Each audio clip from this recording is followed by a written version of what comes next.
This is the Charles Law Interactive Calculator, which solves gas volume and temperature relationships at constant pressure. First, select your calculation mode from the drop-down menu. You can calculate final volume, final temperature, initial volume, initial temperature, required temperature change, or volume ratio and expansion factor. For this demo, I'm using Calculate Final Volume. For initial volume V1, enter your value and select units from cubic meters, liters, milliliters, cubic feet, cubic inches, or US gallons. I'm using liters. For initial temperature T1, input your temperature and choose from Kelvin, Celsius, or Fahrenheit. I'm selecting Celsius. Since we're calculating final volume, skip the final volume V2 field and enter your final temperature T2, again choosing from Kelvin, Celsius, or Fahrenheit. I'll use Celsius. Now, simply click the Calculate button to generate your results. The Results section displays your calculated final volume based on Charles' Law.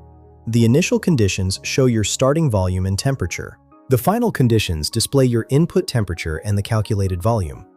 The Analysis section provides the volume change percentage and expansion factor. Any warnings about temperature conversions or physical limitations appear at the bottom. This calculator streamlines gas expansion calculations for pressure vessels, HVAC systems, and thermal design applications. Find the link in the description below.